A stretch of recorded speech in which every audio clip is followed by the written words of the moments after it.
అయితే Jonnagiri gold mines యొక్క life time ఎంత? ఇప్పుడు వాళ్ళు కనుగొన్న బంగారు గనుల ప్రకారం 15 సంవత్సరాల పాటు సంవత్సరానికి 750 కేజీల నుంచి 1000 కేజీల పాటు బంగారం ఉత్పత్తి చేయబోతున్నారు. 15 సంవత్సరాలంటే దాదాపుగా 15,000 కేజీల బంగారం ఉత్పత్తి జరగబోతుంది. అలాగే వీళ్ళు మరిన్ని గనులు కానీ కనుగొంటే కనుక ఈ 15 సంవత్సరాల టైం ఇంకా పెరిగే అవకాశం కూడా ఉంది. దీనివల్ల రాయలసీమ ప్రాంతానికి, కర్నూలు జిల్లాకి ఎలాంటి ఉపయోగం జరుగుతుంది? స్థానికంగా ఉండే యువతకు ప్రత్యక్షంగా ఉద్యోగాలు వచ్చే అవకాశం ఉంది. రోడ్ డెవలప్మెంట్ జరుగుతుంది, ట్రాన్స్పోర్టేషన్ డెవలప్మెంట్ జరుగుతుంది.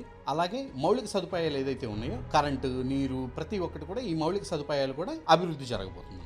ఇప్పటిదాకా వెనకబడిన రాయలసీమకి ఖచ్చితంగా ఈ జొన్నగిరి గోల్డ్ మైన్స్ అనేది ఏదైతే ఉందో ఒక మంచి అవకాశంగా చెప్పుకోవాలి. అయితే ఇది నిజంగా విజయం ఎప్పుడు సాధిస్తామంటే స్థానిక ప్రజలకు ఉద్యోగాలు వచ్చినప్పుడు, రాయలసీమకి అలాగే ఆంధ్రప్రదేశ్ రాష్ట్రానికి ఆదాయం వచ్చినప్పుడు, నిజంగా రాయలసీమలో అభివృద్ధి జరిగినప్పుడు మాత్రమే దీన్ని మనం నిజమైన విజయంగా గుర్తించాలి. అయితే ఇది నిజంగానే విజయం సాధిస్తుందా అనేది రాబోయే రోజుల్లో మనందరం మాట్లాడుకుంటాం. అయితే ఇక్కడ ఉన్న ఒక ఇంట్రెస్టింగ్ థింగ్ ఏంటంటే ఈ రాయలసీమలో జొన్నగిరి గోల్డ్ మైనింగ్స్ ఏదైతే ఉందో స్వాతంత్రం తర్వాత ఇండియాలోనే the first biggest private gold mine మన ఆంధ్రప్రదేశ్కి దక్కడం అనేది నిజంగా గర్వకారణం.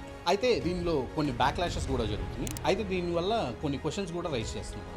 దీనివల్ల ప్రకృతి ఎంత మేరకు దెబ్బతింటుంది, ఈ తవ్విన భూముల్ని బంగారం మొత్తం ఉత్పత్తి చేయడం అయిపోయిన తర్వాత ఈ భూముల్ని ఏం చేయబోతున్నారు, అలాగే ఎంతవరకు నీటి సరఫరాని వీళ్ళు వినియోగించుకోబోతున్నారు అనే ప్రశ్నలు కూడా వస్తున్నాయి. నాకు తెలిసిన దాని ప్రకారం అభివృద్ధి అనేది ఎలా ఉంటుందో ఈ అభివృద్ధి జరగడం వల్ల నేచర్ కూడా కొంత డిస్ట్రక్షన్ జరుగుతుంది అనేది నిజం. అయితే ఇది మరింత డిస్ట్రక్షన్కి దారి తీయకుండా రెండు సమపాళ్లలో జరగాలి అనేది నేను అనుకుంటున్నాను.